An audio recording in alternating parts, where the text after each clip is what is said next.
All right.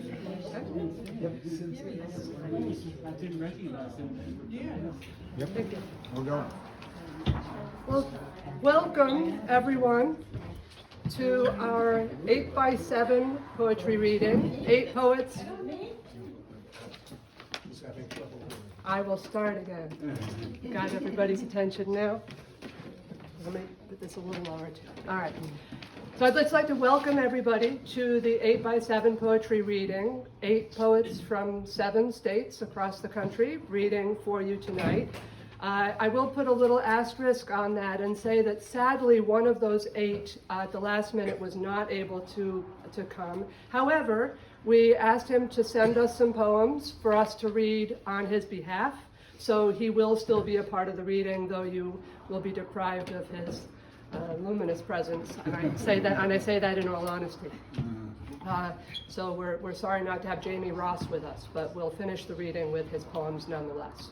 Okay. So this reading, this group, is a group of poets who we originally all met in San Miguel de Allende in Mexico, where we have, for various numbers of years, I think Robin the most, how many?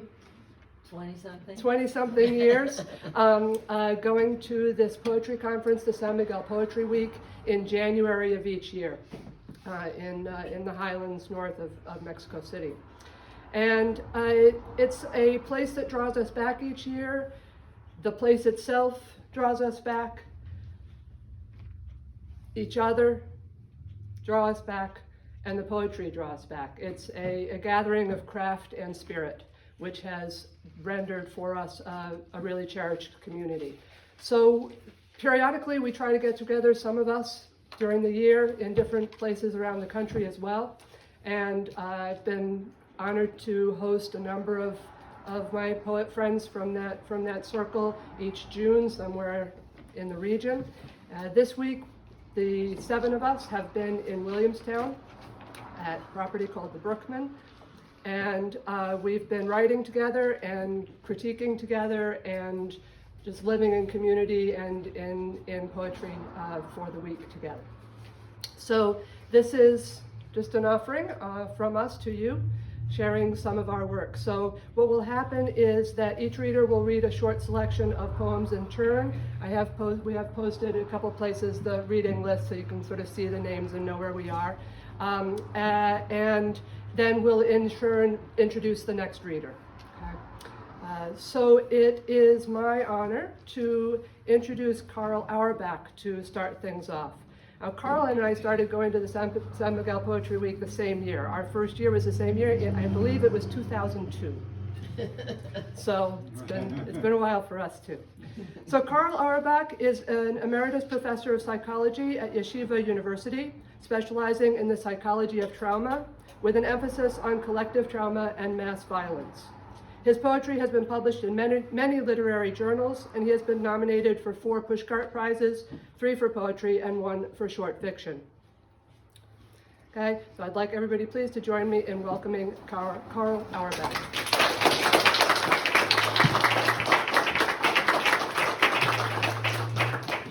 Okay, I want to begin by thanking you all for coming, and of course, thanking Liskin for making all of this possible, and perhaps, if I can indulge myself, thanking Liskin's family for making Liskin possible.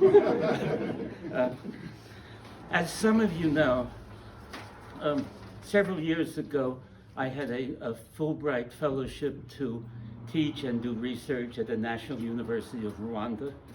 It was quite an experience, and the poems that I'm going to be reading to you sort of were taken from that time in my life. They're part of a larger collection. The first poem is called Clinical Interview, and it's a statement that happens when a rather clueless psychologist interviews a survivor of the genocide in Rwanda. Clinical interview then. When I tell you that I saw my husband beaten, so strong a man he could straighten horseshoes with his hands, beaten to his knees, saw our 6 babies' severed bodies thrown into the river, that I was used by men as if I were a dish rag, many men, for days on end. And from your unscarred face, you ask me how I feel. It's like you're speaking in a language I once knew, but have forgotten. We used to speak like that. He would say, "I'm happy," and stroke my curly hair. And I would say, "I love you," and cover his huge hand with my 2 small ones. And we would watch the children running up and down the hill and say, "How beautiful our children are. How glorious is God." I can't remember what it means to mean, the way you wake up in a desert from a dream of water, trying to remember the taste of what is not, but there is only sand. I do not understand your question, how do you feel? How I feel is that it happened.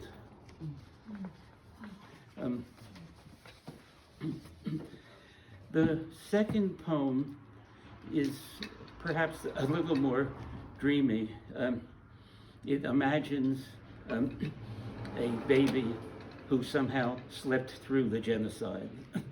So the baby who slept through the genocide was left under an umuzumu tree by his mother while she foraged for berries and for food. She kissed him and promised to return, but she was seen and killed by a band of marauding soldiers, and she never did. Because the world is stranger and God is kinder than we can imagine, the baby slept hidden in a forest for 100 days. He was not hungry or thirsty, and his sleep was so restful and so deep that he rarely even dreamed, and when he did, it was of his mother's arms and breasts, and the murmur of the voices of his family, and the smell of his family's cow and goats. When he woke up after 100 days, they were all gone. His mother, his father, his auntie, and his uncle, his 2 brothers and 3 sisters, all were gone. All he could smell was the smoke of burning roofs. All he could hear was the sound of dying moans and screams. Where is everyone, he thought, in the way that babies think, not in words, but with their bodies. And he began to cry, and he cried for another 100 days. Until God, in his mercy, heard him and held him till he fell asleep, and he dreamed again of his mother's arms and breasts, and the murmur of the voices of his family, and the smell of his family's cow and goat. Do not weep for him, dear reader. Weep for the ones who cannot sleep through the night, and when they sleep, do not have good dreams. These poems, I do have to say, are a little bit grim, but there's one more which is perhaps a little bit more cheery or hopeful. It's written in response to a statement by the literary theorist Theodor Adorno, who is quoted as saying, "Lyric poetry after Auschwitz is impossible." This is a response to that. It's titled Poetry After Rwanda. In the afternoon of the machetes, my lover says to me, "Write me a poem in which my breasts are sunny mountain peaks, my belly is an amber field, my legs are tall, dark pines." And then, smiling her gold-flecked smile, she rests her chin upon the roundness of her wrists that once continued into hands. Okay, so those are my 3. It's now my pleasure to introduce my friend and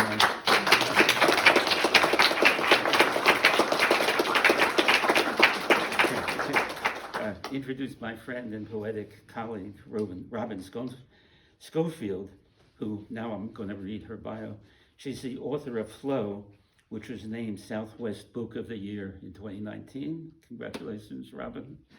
Her poems have appeared in the Paris Review, Theology Today, and the Texas Observer.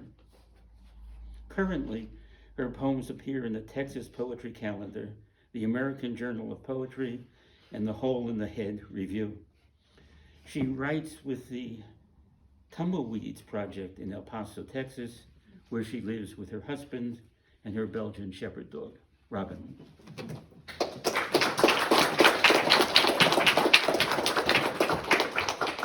Thank you, Carl.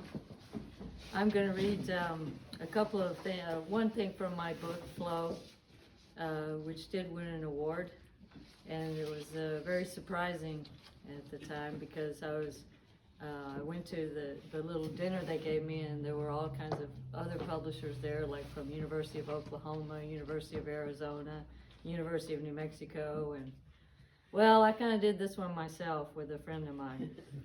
So I'm going to read a little springtime poem called Imaginal Cells. Lime and black, the caterpillar goes gooey, green, vomit green, moss green, clover green. Not the desert bird of paradise, new seed pod green when sunlight sluices through. Electric green, she has grazed yellow petals, carnadine trumpets, stamens nectar, gobbling root, branch, leaf, stem, and seed. She has gauzed over what self shreds she possesses, from which she will reform as nectar-seeking geometry, clear wings, fairy dusted with neon scales. In the desert meadow at 6,000 feet, a March freeze readies the poppy seeds for those becoming butterflies. And it's if you want to get a little taste of the desert Southwest, then my book, Flow, might do it for you. But it's really lovely here. And I want to read another poem, which, if you'll indulge me, which is long. It's in 3 parts, and it's for my mother. My mother died recently. But it's not terribly sad. She was 92. So this is called Community Theater. 1, acting. Going home from theater lights into the darkness of the highway, the bright lane markers, white lights and yellow lines streaking by, my mother's hands strained and white on the wheel of her station wagon. The play is Inherit the Wind. I play Melinda, the girl scared of worms. The adults have put eggshell cartons all over the walls of the Firehouse Theater. My mother is the assistant director. Mr. Barra, who is forever Elwood P. Dowd to me, directs and casts the play. My mother coaches me on how to perform in the audition. I must have done well. I have a crush on Jay, who plays Howard, who shakes the worm. I have to pretend to be afraid. It's not me. We have a red-headed organ grinder with a small brown monkey. I'm petting the monkey, of course. I love the monkey, and the monkey loves me. But suddenly, they are yelling my name because I missed my cue to go on stage and be frightened by the shadow of the character who is based on Clarence Darragh, played by Dr. Roach of TWU's drama department. He was Mother's professor there. So now I'm really pretending because Dr. Roach is such a nice old man, and so is Clarence Darragh. I read a biography, so I know about the Scopes monkey trial. But now I'm in the play. I have to be that little girl afraid of the worm and the word evolution. I am her with a crush on the boy who shakes the worm. I am her. I don't fall asleep on the way home, though it's late. I see the flashing of the white lights and yellow lines, my mother's hands tight on the wheel of her Buick as they turned white and cold, leaving the dark of the theater, going home on the dark highway. 2. Narcissism. Leaving the darkening highway for the stage lights of the Firehouse Theater with fire trucks coming and going, the actors had to pause for sirens. Mother played the sister of Elwood P. Dowd, Vida Louise, who is crazy and alcoholic. Mother believed in method acting, in becoming the role. During one scene, a picture frame fell off the wall, and Mother, as Vida Louise, picked it up and delivered her line without missing a beat. She had a prodigious memory back then. Hard to believe now, her fine mind gone to waste with the J&B Scotch. She matched her husband drink for drink, and now her hippocampus is in shreds. She's still the star of her every scene. It's just that now the set is blank, audience gone. Her monologue goes out to an empty theater. 3. Furies.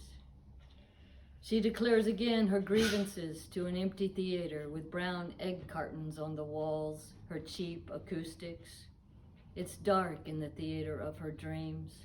A spotlight shines on her through the hole of her bitter monologue. But let another actor come on stage, say Frank Barra as Elwood, and an audience settled in the dark as the lights come up, and watch her bloom into Vida Louise, her comic presence, her timing brilliant. My mother, who couldn't deliver a punchline to a joke or sustain a narrative to save her life. 4.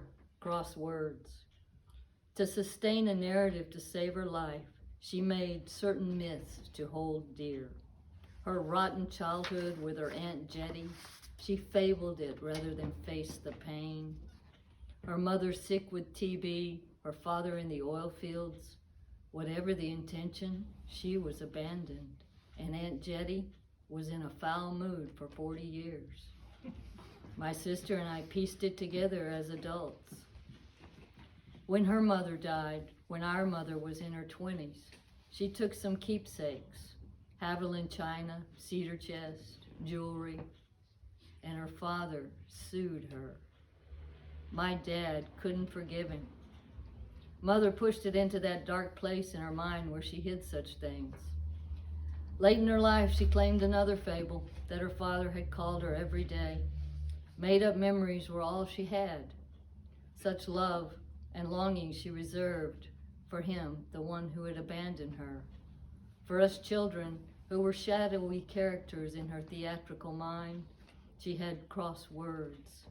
As a child, I sat in the dark theater, part of the audience, waiting for my cue until we drove home in the dark. Thank you.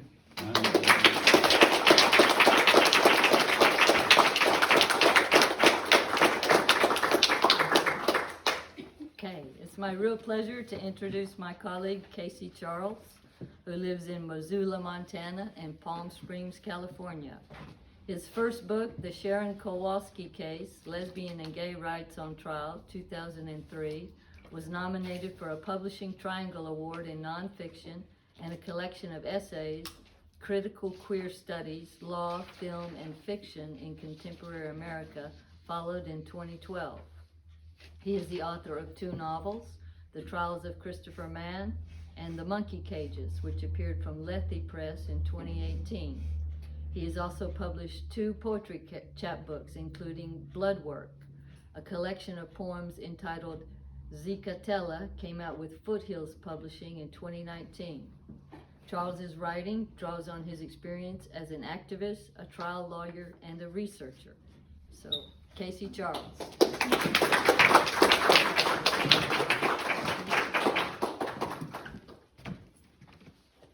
Hello, thanks for coming.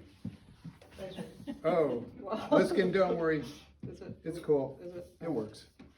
Plus, the camera has to be able to see me. Yeah, it's easier. Yeah. Okay. I'm going to start out with a poem called Psychomachia, which is a kind of allegory. And then I'll go in and read some shorter stuff. So, Psychomachia. Resentment lives in a rented double wide in a hollow beneath Green Mountain.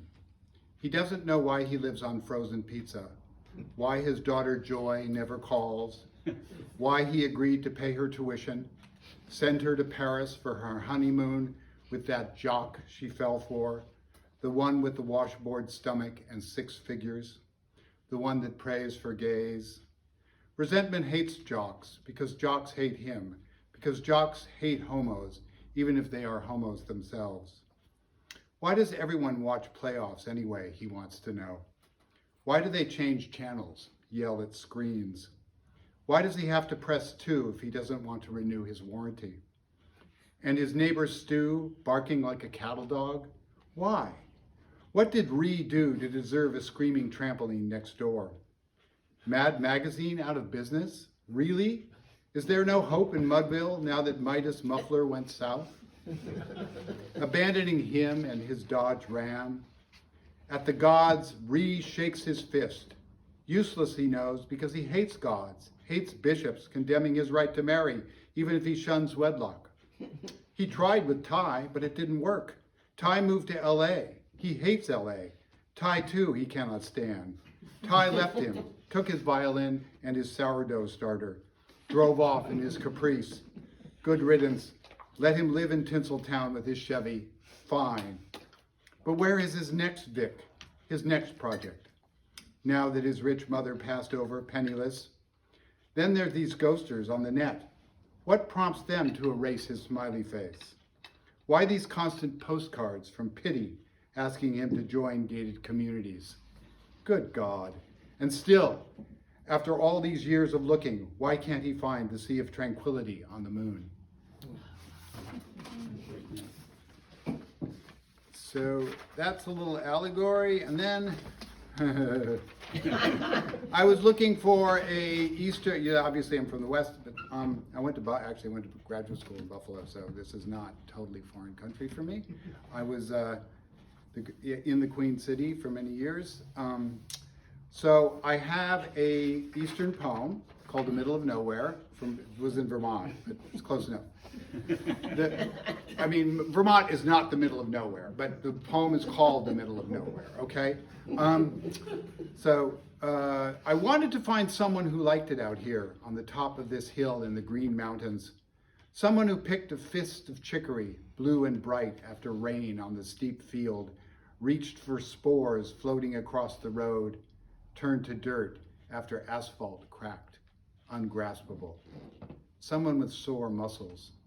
I wanted him to feel his t-shirt rustled cool by wind after a run, sweat wet, stretched out on a rough diamond where blossoms gather on a puddle over home. I wanted a man who could bank on silence, thick air that sets a lung on fire uphill. We could have taken turns mowing the grass. That deck, we could have built it together. Joists unlevel by a hair. He wouldn't have cared had he seen the clover purple, the white horse drinking from a pond beside the sapling, a willow. It wouldn't have mattered where we were had he said he loved the middle of nowhere, a stucco pump house in a glade, abandoned. And then finally, I guess I still have time. This is called She Dreams for Me. This one's more of a Western poem because it's got the Sangres, in Colorado, the 14ers in it. Okay, She Dreams for Me. She says I will meet a Welshman on my travels to the Lake District. She sees me puddle jumping through United Kingdoms, hooking up for walks across waters. She says that money and death spur the roan toward ancient thrones. She finds rhyme in risky breakups. I will walk spans of Himalayan bridges, she predicts, swim in delicious solitude, in awe before peaks named after the blood of Christ, who could not marry Mary M. Look, she says, now you're free to find new ties. You can board the dogs and go abroad, sip espresso on the Grand Piazza, pose with pigeons, bringing messages tied to their meaty feet. Hope waves from her throat like a scarf in the wind. For me, she dreams, while her border collie barks at mule deer, breaks the leash, running through sage and skulls, heedless of screech or whistle, bound for the untamed herd. Thank you.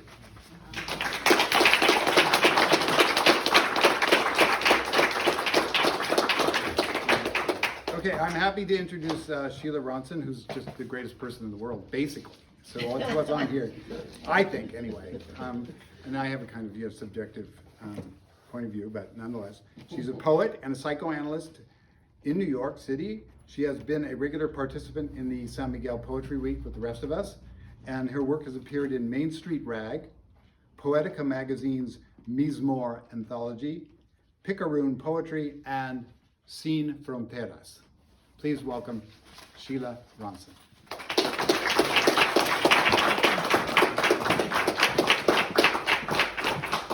I didn't pay him to say that.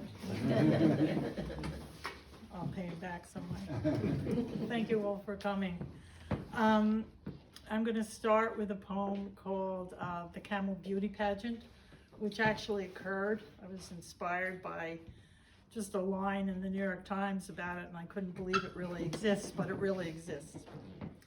It's called The Camel Beauty Pageant. The camel has lost her way. She stands apart, not in a caravan, but single file in a lineup, paraded with other female purebreds. She swallows the milk, wheat, and honey her handlers put before her to add luster to her caramel-colored coat. The gift from Allah, the Bedouins called her, ship of the desert, prize for how much she could carry and how far, without sweat or food. The desert sand and dust swept from her eyes by long lashes. Her milk and meat fed them. Her burning dung warmed the cold desert nights.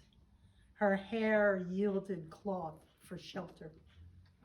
Now she obliges by allowing her hump to be fine-combed to give it fluff, then hairsprayed to create volume.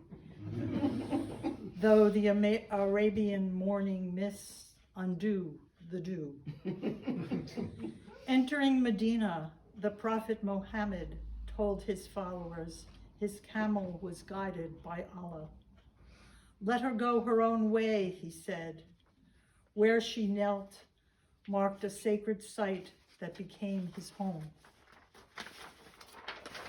Her male handlers inject Botox to inflate her head and plump her pouty and pendulous lips. They surgically reduce the size of her furrowed ears to make them appear more delicate. Her lithe legs that race the scorching sands are pumped with hormones to increase muscularity. The Qasida, ancient Arabian tribal ode, dedicated the second stanza to the camel. The camel has lost her way, far from her herd, carrying a cruel cargo from the west eastward.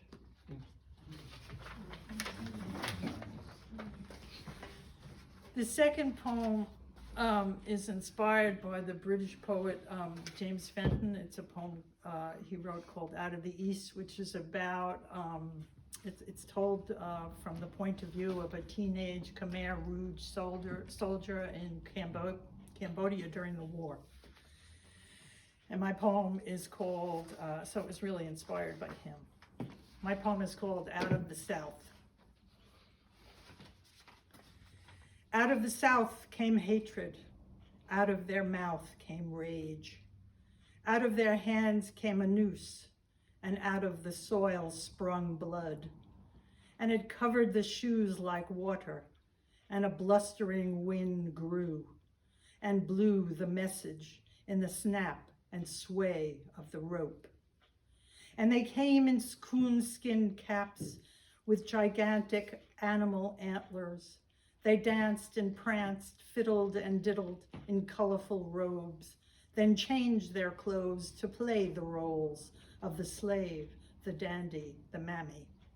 and the audience roared and kept time with their feet to the beat of a musical score that sounded the signs of a time gone by when the Confederacy reigned supreme. And if you asked someone who was present then, were they offended by what they saw, they'd say, "Oh, it was all such fun. They meant no harm. Don't worry your head anymore." Out of the South came hatred in the guise of their wives. How funny they looked in their dresses and hoods, with holes for their eyes, shining bright from the light of the burning cross. No need to distress those watching attested. They only mean to restore some order to law, protecting the rights of the white. It was all such fun. They meant no harm. Don't worry your head anymore. Many years passed when out of their mouths came rage, and it set its sights on the Capitol steps that led to the seats of power. They came in hats of coyote skin with enormous bison horns and torsos tattooed with runes. A bald eagle paraded by, and for luck, a patriotic duck. Why, you wouldn't be amiss if you mistook their dress for Mardi Gras hoopla. The motley mob surged with sticks and mace in hand, zip ties extended like artificial fingers, ready to cuff those who called their bluff. The police tried to stop them, but were quickly overrun. So they breached the Capitol, claiming they had won. Out of the South came hatred. Out of their mouth came rage. Out of their hands came a noose, and out of the soil sprung blood, and it covered the shoes like water, and a blustering wind grew and blew the message in the snap and sway of the rope. And the message was clear in the gallows they built, replete with dangling noose, that the hanging was for no one man, but for you and me and country. Yes, for you and me and country.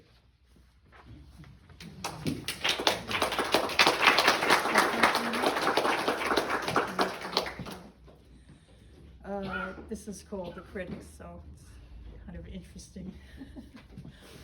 The critics. I never meant to let the critics in, but now a band of black boots goose steps by. I must have left the door ajar again. Though uninvited, they show no chagrin. All seats and sofas they soon occupy. I never meant to let the critics in. Excitedly, they wait to share their visions of finer, cruel points for which they vie. I must have left the door ajar again. Your mind's so small, it spans a pinhead's width. No hope for you, they gleefully surmise. I never meant to let the critics in. Your talent, non-existent, that's a given. Your efforts, wretched, just a waste of time. I must have left the door ajar again. No bruises from their boots show on my skin, though ulcers of self-loathing ooze inside. I never meant to let the critics in. I must have left that door ajar again.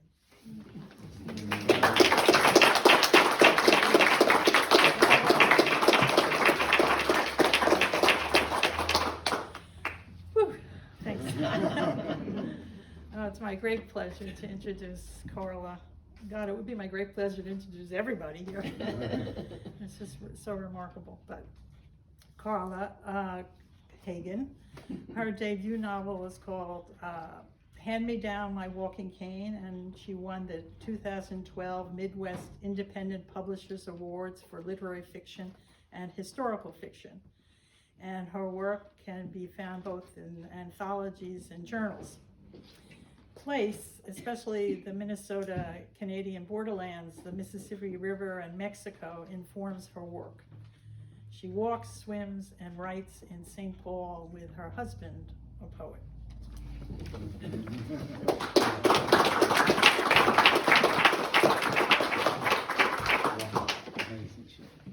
Thank you, Sheila, and thank you for all coming out tonight. We're so glad you're here.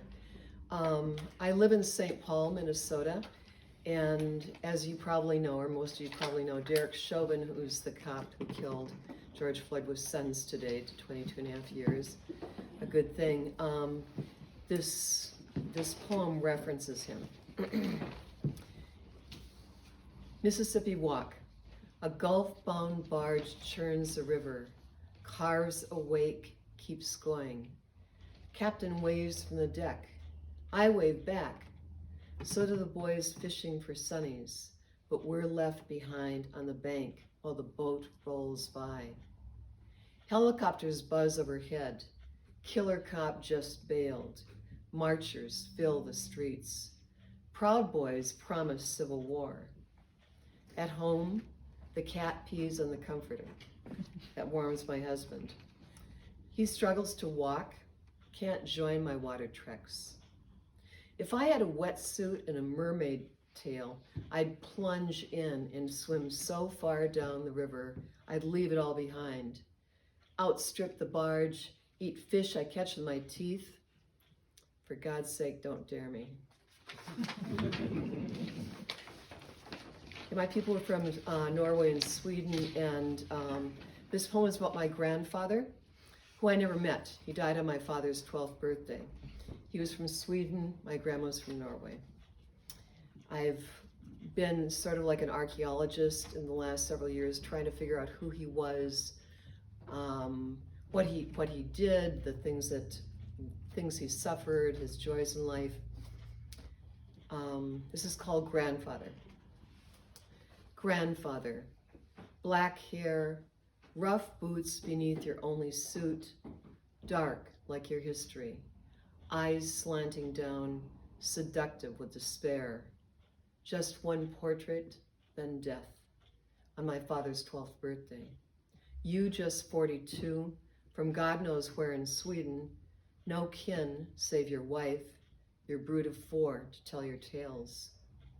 Stomach cancer, they said, but no hospitals in Minnesota borderlands. Just the doctor with his useless black bag, his town buggy, his foreign tongue, when it was already too late. Maybe cirrhosis, not cancer, something in your gut, the way you drank bad whiskey, trying to drown the devil who lured you to cheap land in Minnesota, raised by fire, cheap with black soot.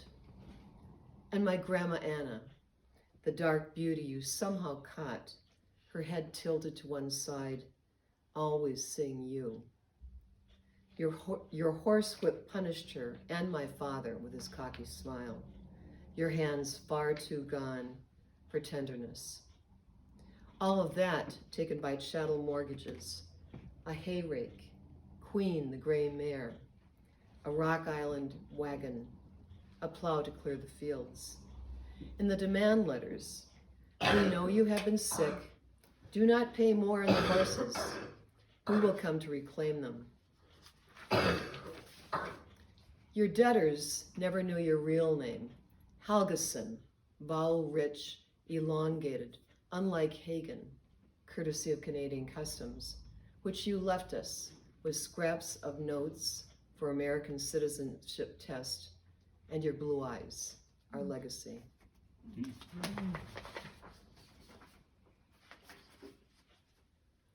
The last poem I'm going to read to you is a recent poem and tells a story of a walk I was taking along the Mississippi again, which I'm pretty addicted to.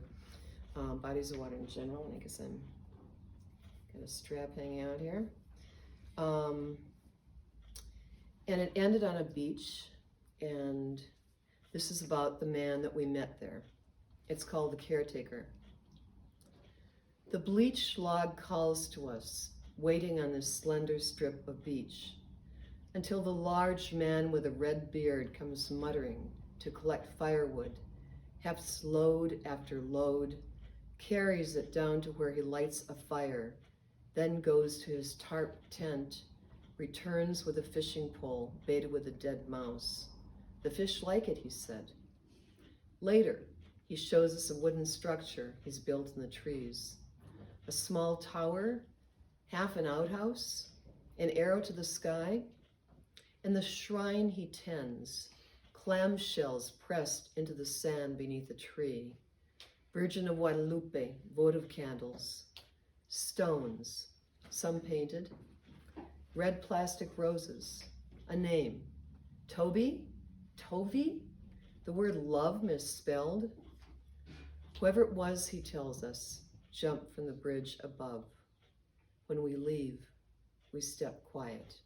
Thank you.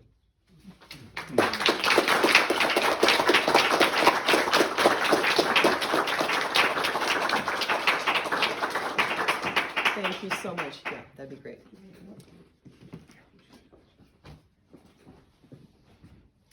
I'm about to introduce my husband, Leroy Norman Sorensen. He's the author of 2 poetry collections available for your perusal and purchase on the back table. The first is 40 Miles North of Nowhere. The second is Railman's Son. I can highly recommend them both. I have a bit of a bias, but just bear with it. His work has appeared or will appear in the American Journal of Poetry, the Atlanta Review, the Cider Press Review, Crab Orchard Review, Comstock Review, he loves those reviews, Nimrod, the Sow's Ear Poetry Review, and other journals. He won the Tishman Review 2019 Edna St. Vincent Millay Prize for Poetry. And I'm going to read to you from his book called Railman's Son, which I think is really gorgeous. It just came out a few months ago. Finishing Line Press. The first poem I'm going to read to you is called Tomato Soup Reminds Me of Poverty, which happens to be the poem that won the Edna St. Vincent Millay Prize. Tomato soup reminds me of poverty. That was a summer my mother slouched at the table, so beaten down, numbed by the death of her first son burnt deep into her bones, while my father sat at table's end, working into a fury. The summer I flailed at curved balls, beat up once a week by the Schmidt brothers. I walked the railroad yards between steaming engines and peeling off red boxcars. Every day the wind blew in from the southeast, where the meat plant sat, the stench of shit and blood. I walked on Main, sneaking glances into the face of those escapees. From the bars, those ruined faces, those tired faces, looted of hope, their bunched shoulders. Waiting for me, a cracked linoleum floor, another bowl of tomato soup, and my father in another rage. The summer my mother first crossed her hands and wept. The summer I vowed never to return. The summer I prayed for amnesty. The summer when each day dripped into a soiled twilight and the wind shifted, clean and cool from the north. The second poem is called The Junk Kid, and I will tell you also, my husband grew up here in South Dakota, a working class town on the prairie, kind of like a little Pittsburgh, except out in South Dakota. So there were railroads, there were meatpacking plants, and there was this poem, The Junk Kid. Manny Jackson, the toughest kid on the block, stands on the playground, feet planted wide, ready to teach someone, anyone, a lesson. His head leans out of his dingy blue jacket like a turtle. And if I told you he just got beaten that morning by his drunk father, switched across the back of his bony legs, blood spitting on his feet, you might shake your head. His home reeks of burnt onions, sweat, and desolation.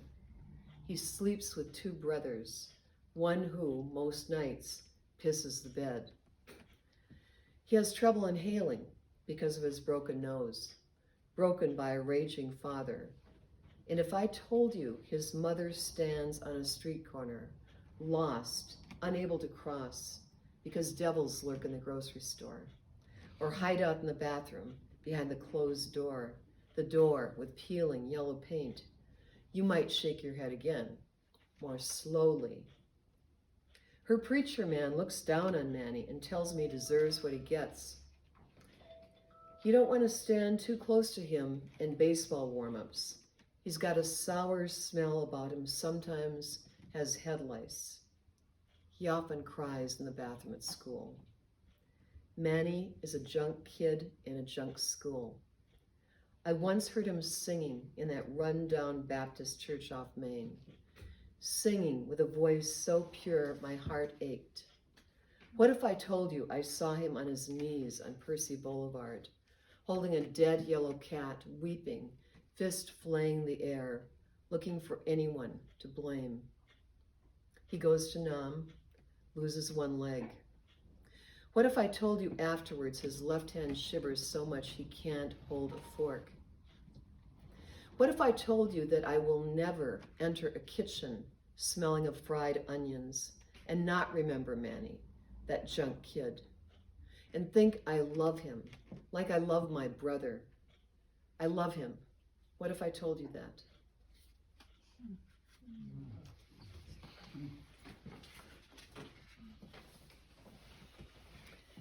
The third poem is called The Way is Lost. This morning may be brilliant. Sunlight filters through in my shadow. A long, curious beast stretches to the west across rows of graves.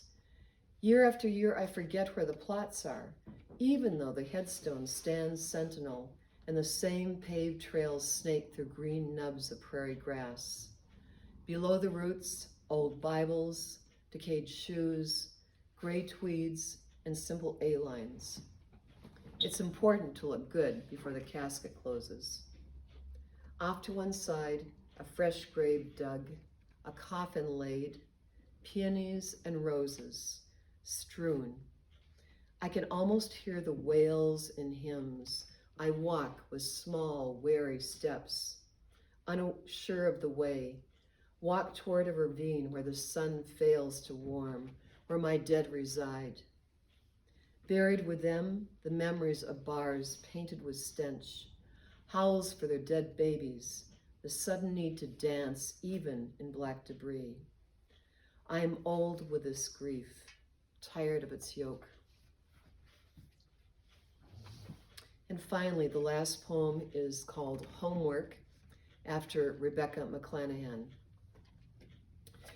Needing them still, I come when I can, this time to the old house where we once shared 6 little rooms, mine a closet, bedroom glued to the front.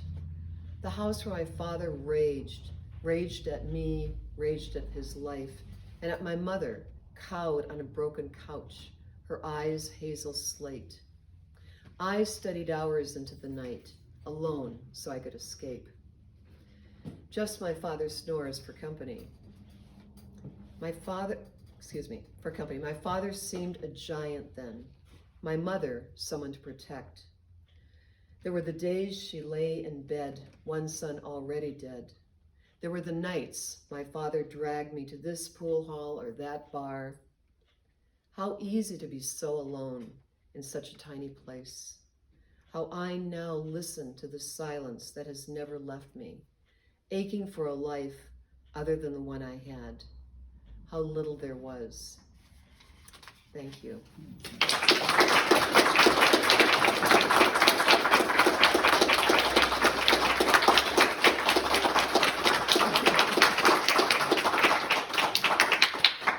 It's double applause for both of us. It's now my enormous pleasure to introduce Liskin Van Pelt-Deuce, who's our fearless leader and organizer. And I kind of think she walks on water. I think she's great. But anyway, a little about her. She was raised in England, the US, and Mexico, and now lives in Pittsfield, where she teaches writing, languages, and as you all know, martial arts. She's up on the wall here. She's impressive. Her poetry has earned awards from Cider Press Review, Atlanta Review, and others, as well as several Pushcart Prize nominations. A chapbook was released in 2009 in a full-length book, What We're Made Of, in 2016. Locally, she teaches at Berkshire Community College and is co-owner and chief instruction of Elm Street Martial Arts, where we have the pleasure of being, and thank you both.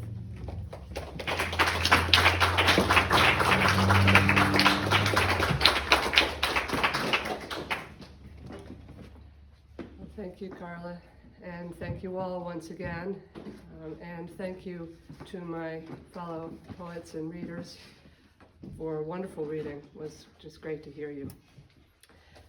So as announced, I'll be doing a few of my own poems and then a couple from Jamie Ross. So those will be the two final voices you'll hear. I'll try to render them as two. So for my own reading, I thought I would read one poem from my book, and that reminds me to tell you that after the reading, please do take a look at the table in back there. There are copies of some of our books, and there are flyers for some other books that copies, didn't make it in the airplanes. So please, to take a look and support readers, other poets if you can. We also welcome you, please, to enjoy some refreshments with us after the reading and get a chance to introduce yourselves and have a chat with our guests from across the country. So I thought I would do one poem from my book, and so I started flipping through to think, well, what poem shall I read from my book? And suddenly realized that I have a poem in here called Light. And the reason that was relevant was that light has been the theme for our week here that we've been working with. So all our generative prompts that we've been working from have had something to do with light. And so this seemed singularly appropriate, so that's how this poem got chosen. Light. When the lights went out each night, I vanished like smoke into an emptiness that spun as nothing had ever spun before, ever. New again, now, and now, and now again, where everything clamored, even the last silence, too far ahead to be seen. And there was no knowing me, no way of naming me. But when vision returned in the morning, I undid my death. Yellow light suffused the corner of a bedroom under a slanted ceiling. Rain sheeted onto a patio below. Everything continued. Later, on an urban street, I played in clogs under tall towers of apartments with rectangular windows. And though I didn't understand the games, I played until one by one each of us was called. Pepe, Lucita, Liskin, and we vanished into the echoes of our names, passing out of the streetlight's circumference and into a dark river that circled us, a moat whose crossing I remember as a kind of breath holding, like driving past cemeteries in the family car, the same uncertainty of emergence. And I wondered, who was the last child left? And how long would she wait for her name? So that's from the book. And then I thought I would read a couple of more recent poems. And, well, yesterday we went, as part of our light theme, we went to Mass Mocha. And in particular saw the Terrell light installations there, which was fabulous. If any of you have not had an opportunity to go, I certainly encourage you to. And it was certainly in keeping with our theme for the week. So, this poem I partly chosen because it's partly based on North Adams. It's certainly got some elements of that. But I was talking to Sheila, and she didn't know that. She knew nothing about any of that. And she, quite independently of that, reminded me of a poem. She says, there was a poem you read once, And she described a couple little things from it. And I was like, I don't remember a poem like that. She says, no, you read it at a reading in San Miguel. I was like, okay, how many years ago? She says, I don't know, 2 or 3. So I was like, okay. So I went back and I looked and I found it. And I had completely forgotten about this poem. But it did seem appropriate because it has the North Adam theme, and so I'm reading it tonight for Sheila and in honor of the Berkshires and some of its more complicated history. One of those towns lined with empty factories. Towns where once the factories defined what it was to be human. Factories processing widgets and time cards punched by pale humans. Humans and machines whirring and clicking like windmills, metal winding machines like windmills. I knew a human once who was wound by a winding machine. When the safety platform failed, her body banded by the scars she lived with after, her matchstick frame compacted. In places along the river, there are gaps where there used to be factories. Now there is nothing, but if you follow the river, you reach a quarry. Once they carved marble out of the quarry. They pulled slabs and dimension stone out of the quarry. The marble was the quarry. The money from the marble was the quarry. Now the quarry is filled with water. The water filling the quarry is unbearably cold. The marble must be unbearably cold underwater. The marble once cut for tombs lies underwater. I knew a human who waded into the hole. It was so clear and so beautiful and cold, and the marble blocks so sharp at the bottom of the quarry. And what was he supposed to do? There were no jobs at the factories any longer. What was a human to do? No jobs cutting marble any longer. This human so beautiful, and now nothing.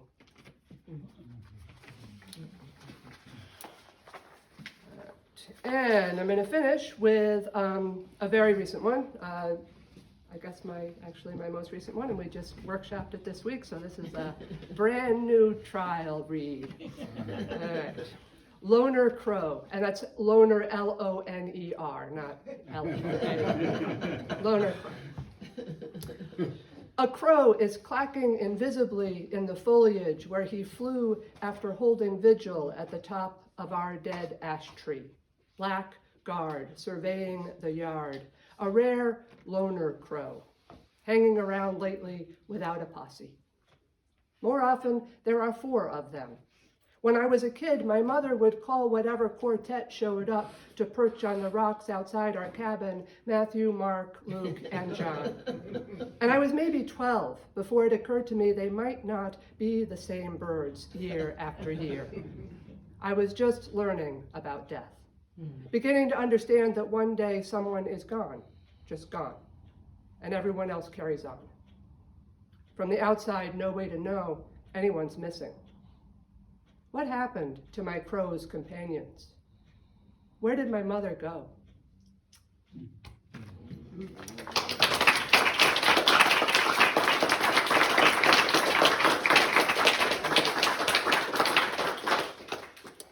All right, so to finish up, we have Jamie Ross. And Jamie is, besides being a brilliant painter and poet, is also one of the most remarkable human spirits I know. So I'm very glad that he agreed to send a couple poems to represent him here. I will try to do them justice. The first one is called Eric Clapton Ate Here, and it's in Ojo Caliente, New Mexico. Behind me, no deer. What happened to the deer? Its antlers, glass eyes, always placed above my favorite table in this corner by the wood stove, now just propane with a fake brick log, a small blue flame. Because somehow it's cheaper, even August, to leave the pilot go. The way the semi-drivers let their rigs idle on the pull-off by the trees, the last stop you can make south of Tres Piedras, last place an enchilada might linger 2 hours. We don't move fast, a fact in this heat. The Vallecitos River slacking by the day. I don't have a recipe for chile like this, Victor from Manasseh has his own, he says, but who could match the way it tastes down here? He says this loud, so Monica can hear, her pressure cooker steaming like always in the kitchen. It's good to have my seat back after all the changes, the river at our side, neighbors from Ancones with a story or two, backhoe and tractors parked up by the tires, and the hunters out back. Still summer, seems so early, with that red Ford pickup tying down their trophy in a black plastic tarp. And I just realized I didn't do Jamie's bio, so let me do that in between his two poems, okay? Forgive me. Jamie Ross was born in Connecticut, grew up in Colorado. He currently resides on a mesa west of Taos, where he chops wood, hauls water, and rebuilds his Toyota truck. His poetry was selected for the 2005 Muriel Craft Bailey Award. He's also included in the National Anthology Best New Poets 2007. He is currently listed in Who's Who in American Art as well. The second poem that Jamie sent for me to read for him is called 30,000 Pounds of Red Potatoes. And this one's in La Jara, Colorado. I pray to drive that rig again. The truck I had with Swift in '96. A Peterbilt like none I've sat in since. They've never made them better. The hood is like a gun sight. Suspension just the morning mist rising off Manasseh. They steer with the same system as a Porsche. I'd love to own my own, to see those dash lights colored blue, bright as neon, glowing halfway across Texas. Look, at night, you drive like this. The window doesn't matter. In an instant, you're the sky, the road, a trail of comets coming up the mesas, up the ridges of the Jicarilla, shooting down the Brazos. A man can have no words. The radio, only silence, and the motor whining south of Lubbock, north of Platte.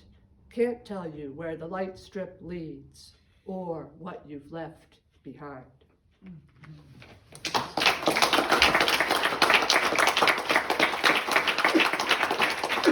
So that's Jamie Ross, so thank you.